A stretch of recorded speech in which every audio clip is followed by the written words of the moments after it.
Okay, everybody, welcome. Thanks for joining us this evening.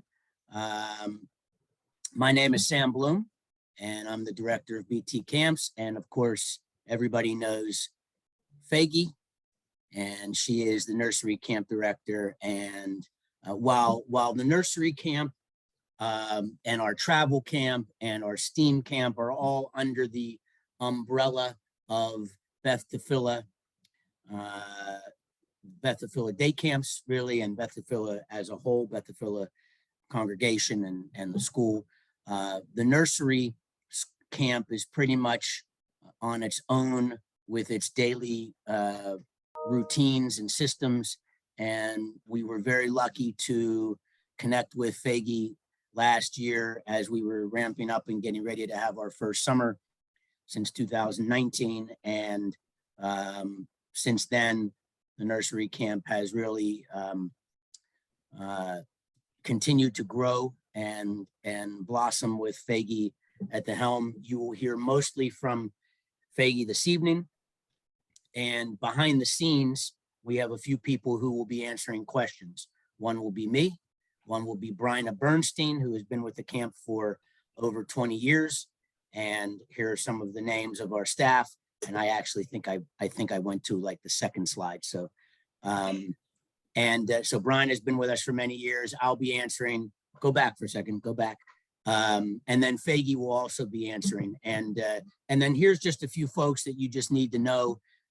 We have Rachel Lieberman, who is our director of camper care and family experience. That's mostly with the big camp, but she could possibly be involved in some nursery camp systems along the way. She has 2 kids at camp, or maybe one in nursery.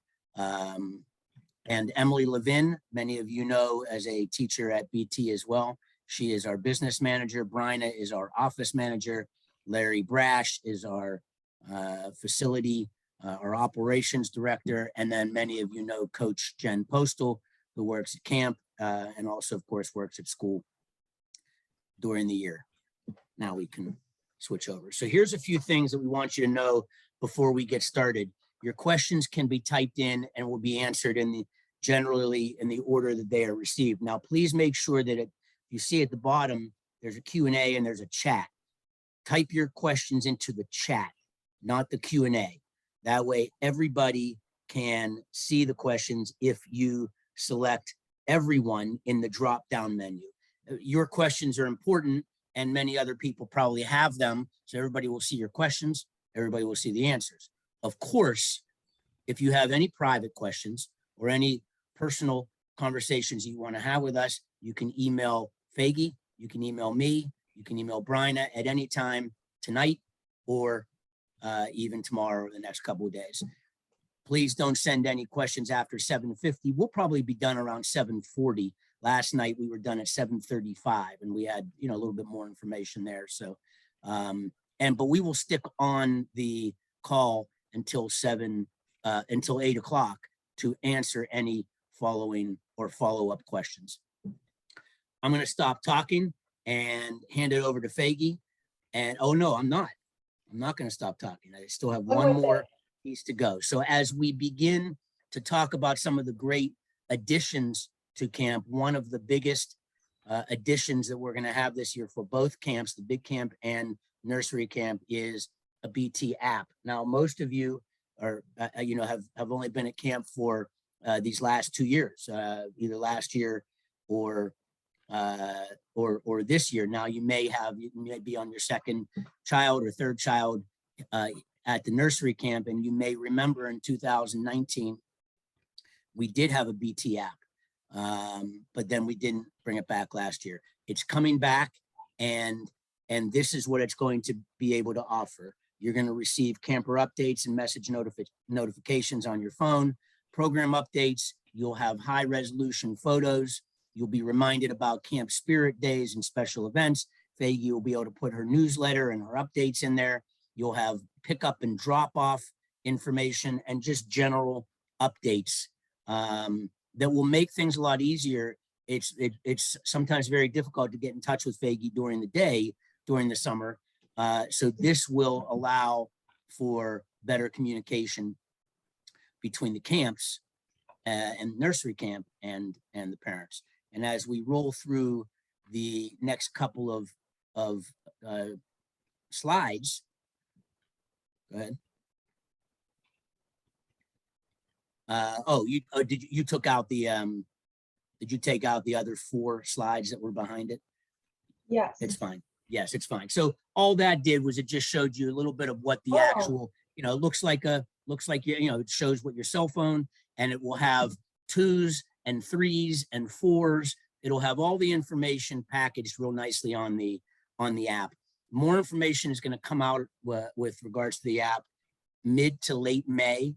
And there will even be an opportunity for everybody you'll get a little cheat sheet of how to use it, but then we'll probably also have some kind of tutorial so everybody can learn how to do it. But it will definitely break down or pull back up the lines of communication between the parents and the camp, which tends to be difficult once in a while. And we want to make sure that that's not difficult anymore. So there you go. That's one of the brand new things for this summer. And now Faggy's going to take you the rest of the way.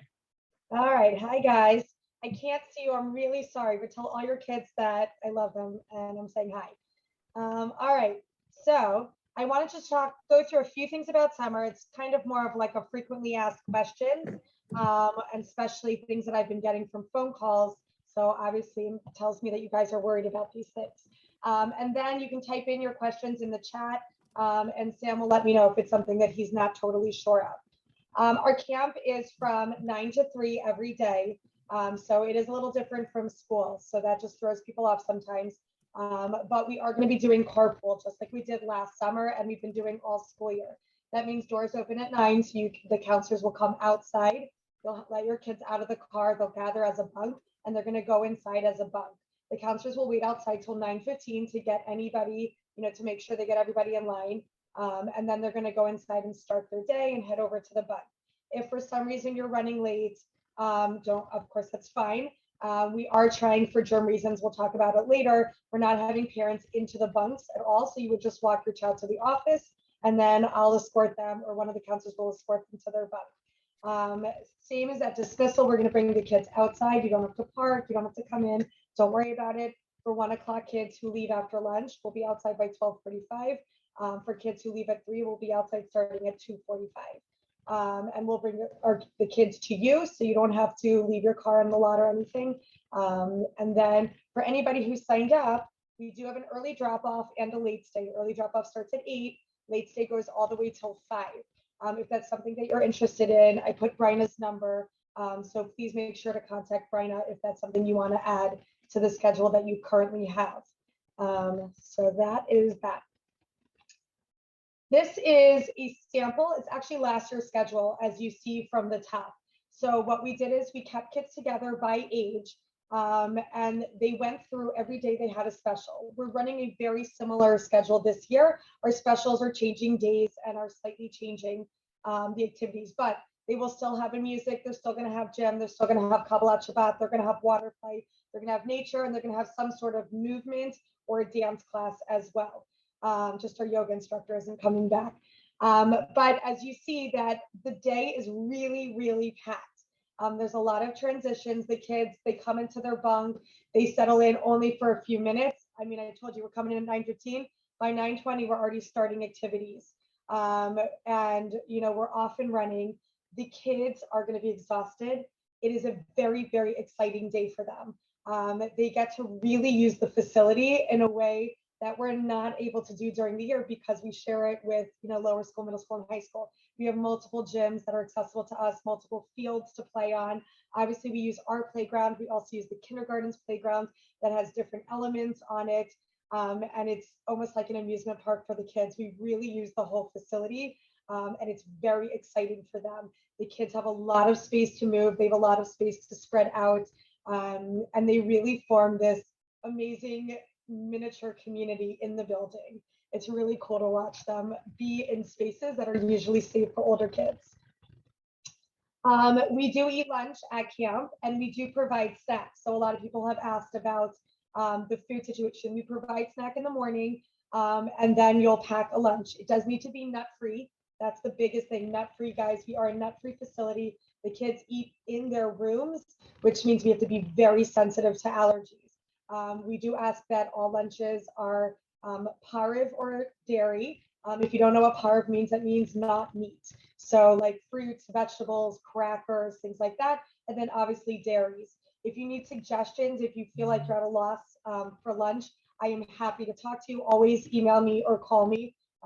I've been a parent for many years, and I know that sometimes you just get stuck or feel like you're doing the same things. The teachers, this is actually important. I'm going to talk about my philosophy for camp, but I'm already going to throw it in here for you guys to hear this.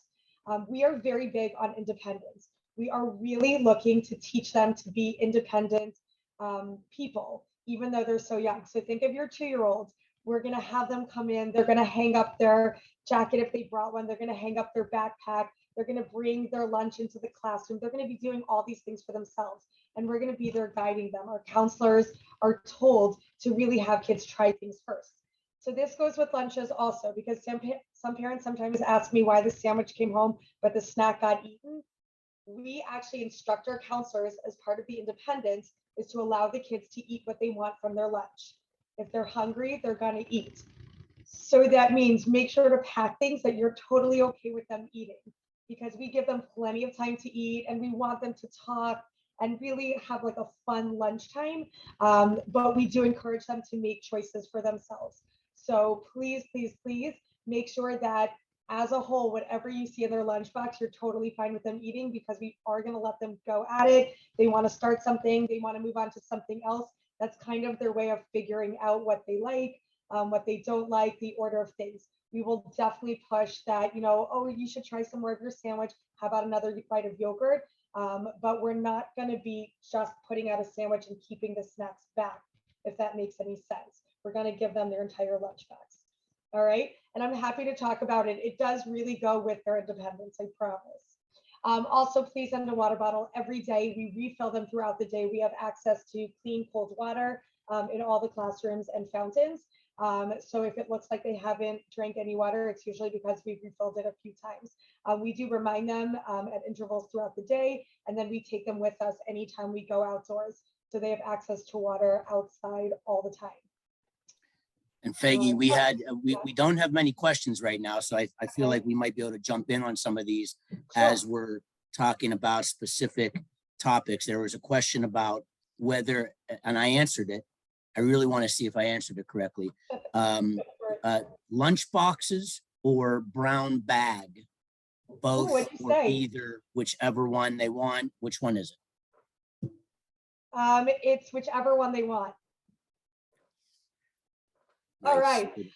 Yes, the COVID protocol of no lunch boxes is over, thank God. We are not as concerned about the surface, and it's their own lunchbox, their own backpack. So absolutely, we're happy to have lunch boxes. If it's easier to send it just in a clear Ziploc bag or a brown bag, we're fine with that as well. We do put stuff in a fridge. So if they have a very big lunchbox, it does make it difficult. So then I would ask you to put it inside the lunchbox into some sort of baggie. But yeah, whatever works for you, we're totally happy. Label, label, label. I can't express this enough, to label everything: the lunchbox, the sandals, the water shoes, the sneakers, the water bottle. Label as much as possible so we can return stuff to you when it gets misplaced or not put back in the right. Also, I didn't mention, but it is here on the list, that we do serve challah on Fridays. Obviously, you'll be letting us know about allergies. We were able to get egg-free challah, and the challah is from a nut-free facility. So beyond that, let us know. We've had in the past people who will pack special treats on Friday if challah is totally not an option. And I'm happy to work with you to make sure that every child feels the specialness of Friday as we celebrate the upcoming Shabbat. Moving along.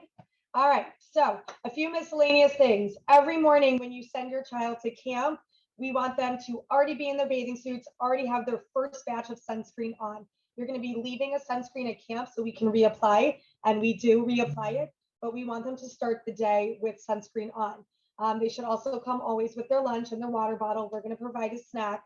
They always need a towel and a dry change of clothes for the day, and that could be in their knapsack. Last year we did switch. I'm going to put it out there. I don't know yet. You're going to get more information as we get to camp. We did switch to a Monday, Wednesday, Friday water day plan. We found actually we didn't have as much time for the activities we wanted to do because the changing of kids was taking a long time as they're younger.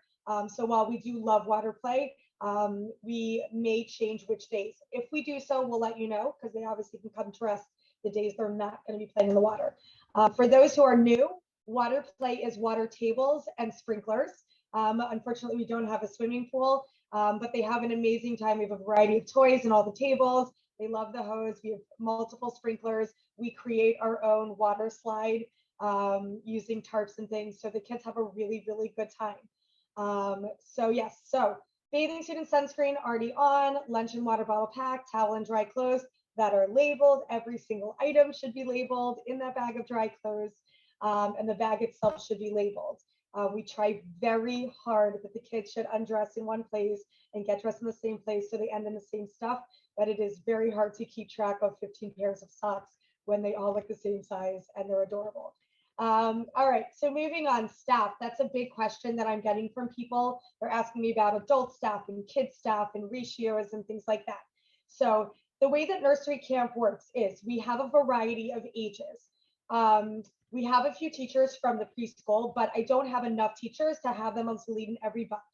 I am extremely picky in my interview process and in who I hire. And the reason I say that, it is very important to me that I get people, especially because our kids are so young, that are amazing with kids and love children and love to be with them and understand that they're going to be working a whole day. And what I mean by that is, for any of you who have hired babysitters before, you can hire a babysitter who keeps the kids safe, but doesn't really interact, like follows your list, like, hey, they're in bed here, but they're really on their cell phone or they're doing their homework. And then you can have the babysitter that your kids want you to get every time because they walked in and they said, hey, I brought a project with me and what games do you guys like to play? And they totally interact with your kids all the way to bedtime. And you come home and your kids are begging for that babysitter. Those are the counselors that I want. So yes, some of them are in high school. They're going to be the assistant counselors. We have some college age ones as well. Every single person that I have, I've talked to references of people they work with.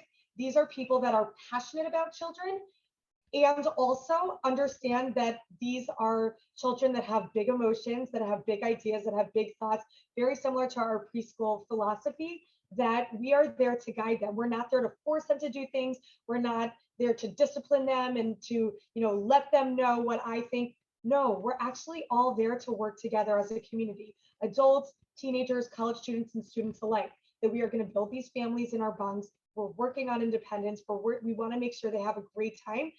And we want them to feel loved and excited to come back every day. It's not enough for me to say they're going to be safe. I know they're going to be safe. We have lists in place. We have protocols. We have cleaning stuff. We're going to talk about it, all these things. I want more for our kids. I want every kid to be excited to come in every single day because they know their counselors are excited to see them. And that's the staff that I've hired. In the twos, it's a 1-to-6 ratio, just like our school, which means you'll never have more than 12 kids in a bunk. That's the maximum by law. In the threes and fours, we're allowed 1-to-10, which is 20 kids, but we don't do it. It's too many in our classrooms. So just like in school, we stay at around 15 to 16 kids maximum. So this way there's enough space for them to play freely and the counselors can give them the attention that they need at this age. Let me know if there's more questions about staff because I know that people have individual questions. Sam, are you jumping in? So we do have, yes, we have a couple that'll give us a chance to take a breather. We have two questions. First, going back to some of the scheduling, is there nap time? Is there nap time in the afternoon for 2-year-olds? I didn't even put it in because, yes, actually there's nap time. We call it rest time. And I would love for you to call it rest time for your kids as well, especially your older kids. So the state of Maryland actually mandates that kids are in a program for a whole day have a time to rest their bodies and their minds. So what we have set up is a rest time where they're going to be on cots. You send in loveys, sleeping bag, blinkies, things like that. And we ask that every kid have something to make them feel warm and soft. Every kid goes down on a cot. Now, in the 2s and the 3s, kids tend to sleep. In our 4s, they often don't, but they rest. They're allowed quiet toys, coloring books. They could bring little characters to play with, but everyone in the whole camp goes down to rest at 1 o'clock. Now, kids who don't sleep at all by 2 o'clock leave the room and they go to play outside of the resting room. Somebody who naps is allowed a little bit more time to sleep, but not much. By 2:15, even everyone who's sleeping gets up, and we have another time to have some snack. We do some closing meetings, some closing songs, packing up their projects, and by 2:45 we're heading outside. So yes, there's a nap time, but for older kids that are resentful of naps, we do call it a rest time, and it's a time to just chill out and have some space, because the mornings are very, very jam-packed, and it is hot outside. So kids are expending a lot of energy and just need some time to rest. I hope that helps. What else? Good. All right. And then one more is Okay. how many regular diapers and swim diapers should be sent at the So beginning? when I send you your like welcome to camp letter before camp starts, we do like a supply list, but we're going to ask you to leave diapers. I usually say 1 package of diaper. The counselors have these cutesy little notes if we need more of anything, or if something got like, oh, we forgot the water bottle or something. So they'll always send home a note that says we need more change of clothes or more diapers. So I'm not terribly concerned. 1 pack, 1 box, 1 pack. I think they've 12 or something. If you think about it, it's 8 weeks, and we're going 5 days a week. If that helps you for for swim diapers. And then figure your child's probably going through about 2 to 3 a day, depending on your child's habits, which we will learn very quickly. But yes, we'll always let you know if we need more. There are changing tables for anyone who's not familiar with our classrooms. We do have changing tables and restrooms. The teachers are there to help them in the restroom if a child needs it or asks for help. And then all our counselors are able to do diapering. And we do make sure, just for everyone's safety, that doors are open. We're in groups. We work very hard. People are not left alone with children, is what I'm trying to say. We think it's good for the counselor's safety, and it's also good for the kids' safety that we stay in groups at all times. I know that's been a concern for people in programs. All right, so if there's not further questions, I'm going to keep going. People have asked about masks. Right now, as of today, well, we are going by the preschool policy, the preschool protocols. So the same as Baptist-Philip Preschool. If you're not familiar, I can send you their protocols later. You can always look on their website. But what I mean by that today is that as of today, the preschool is mask optional. So some teachers choose to mask, some don't. All our staff is vaccinated, as will our counselors be. Some students choose to mask, some don't. We will work with you, whatever you want. We are there for it. I will tell you, in all honesty, majority of our students right now are not wearing masks, but the students who are doing a great job doing it. So I really am serious when I say we will support whatever you want us to do. But if you're going to ask me, well, what are most kids doing it? Most kids are no longer masked. Everyone, majority of the school from 5 years old did go and get vaccinated.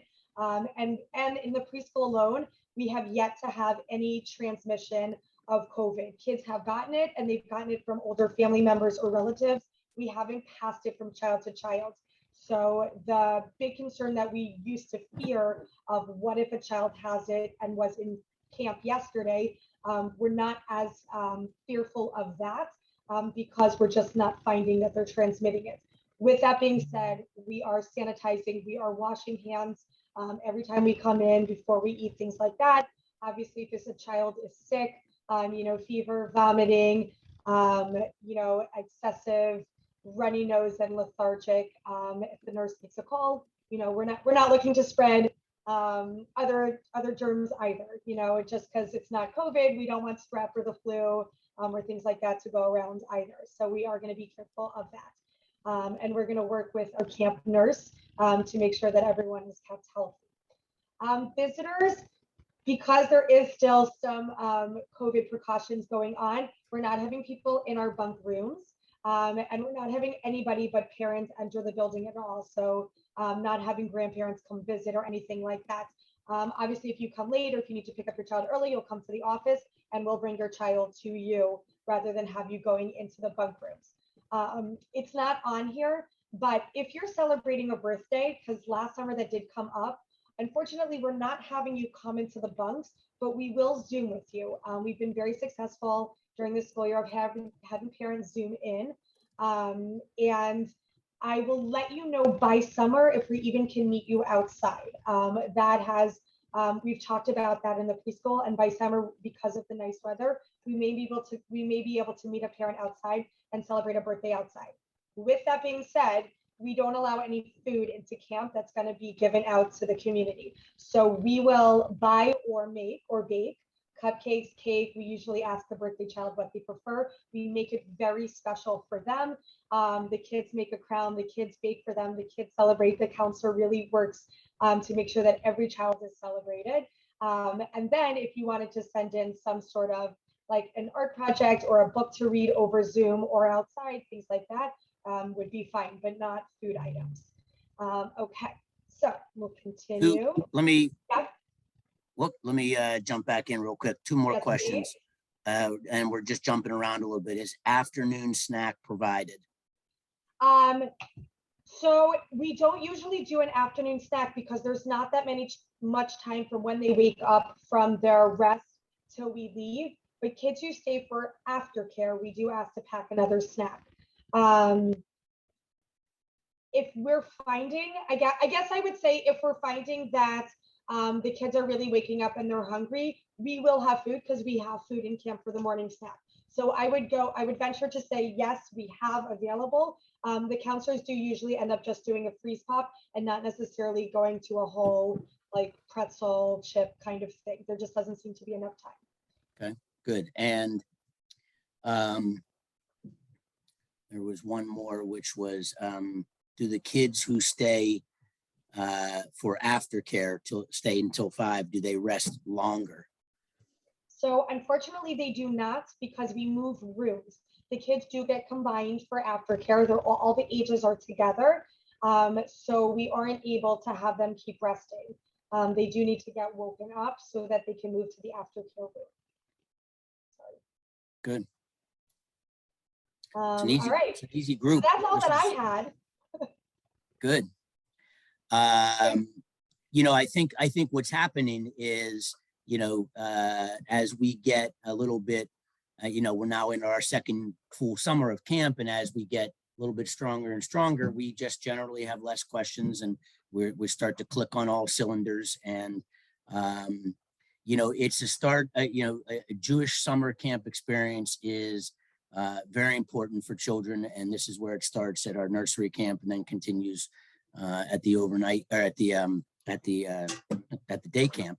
And we're just happy to have everybody involved and a part of what is so very special about BT camps. One other thing, Faggy, you might want to talk about is the t-shirts, that they get t-shirts on the first Friday. I think that's, tell us exactly when they'll get their t-shirts. All right, so thank you, Sam. We do have a camp shirt. It's so cute when everybody wears them. We try to give them out on the first Friday. Forgive me if it doesn't get given out because sometimes it's just hard to get, when camp starts, there's a lot going on. But the kids wear this shirt every Friday. There's this incredible unity of the camp when the kids come together. They usually have gym on Fridays with Coach Jen, who most of the kids know, everyone loves. And they have Kabbalat Shabbat, which is this time to get together as a camp and sing and celebrate the upcoming Shabbat. And they all do it wearing the same shirt. So you have this whole group of kids, all ages, coming together in a big room. We're pretty spaced out, don't worry, to do these two things.